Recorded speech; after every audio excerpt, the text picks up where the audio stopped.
E aí pessoal, tudo certo? Estamos de volta para dar sequência aos nossos vídeos sobre potencial humano e hoje no segundo vídeo nós vamos entrar um pouco mais na teoria de Elliott-Jaques. Para isso, nós precisamos falar um pouco sobre capacidade atual de trabalho.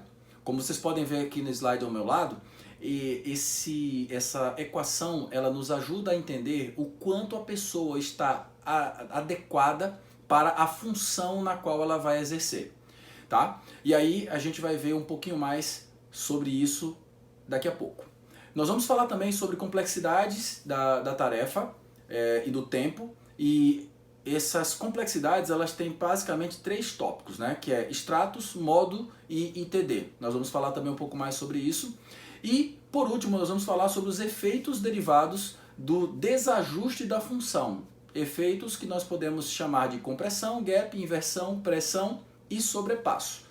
Nós vamos falar um pouco sobre todos eles ao longo dos vídeos, tá bom? E vocês vão entender bem direitinho. E por fim, nós vamos falar sobre estilos sociais, que é um reforço no que já falamos em vídeos anteriores sobre modelos comportamentais, tá?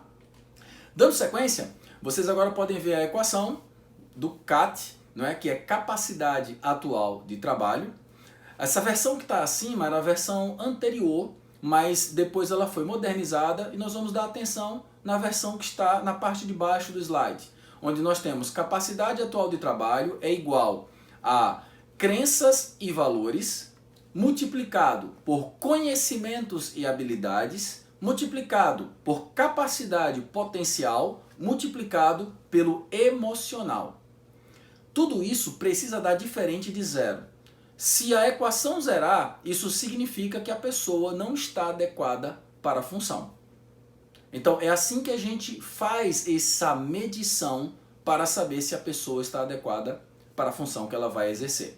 Mas para isso é de suma importância também que eu possa ter a medição da complexidade dessa função. Por isso que é importante entender de extrato, que é um item que nós vamos falar bastante ao longo desses vídeos, tá? E aí, esse diagrama que vocês estão vendo aí na tela é justamente a forma como o Elliott-Jaques desenvolveu sua teoria para medir capacidade potencial. Ele chama essa capacidade potencial de extrato, ou seja, o potencial de uma pessoa é medida pelos estratos.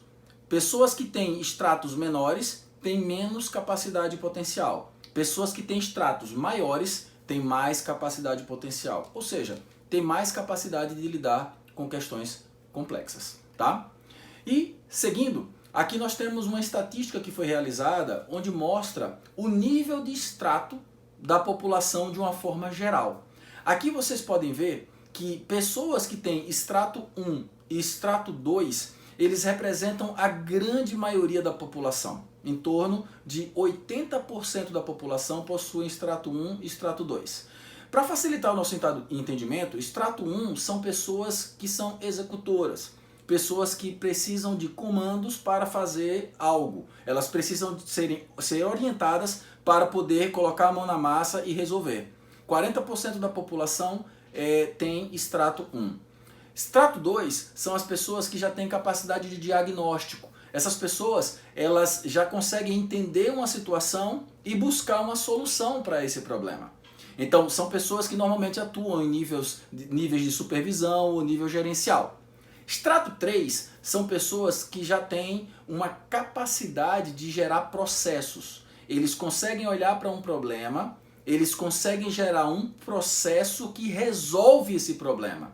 Essas pessoas, elas já conseguem pensar ao longo do tempo. Por isso que é um percentual menor de pessoas, 4% apenas da população possui extrato 3. Extrato 4 já são pessoas que conseguem pensar em série. Eles conseguem montar cadeias de soluções e conseguem conectar essas soluções. Essas pessoas geralmente elas são presidentes, pessoas que atuam à frente de uma grande empresa, porque eles conseguem conectar várias áreas e conseguem fazer com que elas atuem em conjunto. Daí você consegue entender um pouco da diferença entre os estratos. Vocês podem ver que existem outros estratos. A partir do estrato 5 em diante, nós já temos pessoas que conseguem atuar no abstrato. Do estrato 1 ao estrato 4 são pessoas que conseguem atuar no mundo concreto. Do estrato 5 em diante são pessoas que conseguem atuar no mundo abstrato. Elas conseguem trazer à existência algo no seu pensamento, elas conseguem ver o que ninguém vê. E a pergunta é, como é que Elliot Jaques desenvolveu essa teoria? Ele percebeu que as pessoas que tinham maior capacidade, elas conseguiam se planejar, elas conseguiam pensar ao longo do tempo. Foi em cima disso que ele desenvolveu uma coisa chamada horizonte temporal. E o grande desafio dele foi como é que eu vou conseguir medir isso? Como é que eu vou conseguir medir o horizonte temporal de uma pessoa para que eu possa saber o potencial que ela tem? E é sobre isso que nós vamos falar no nosso próximo encontro, tá bom? Um grande abraço e até a próxima.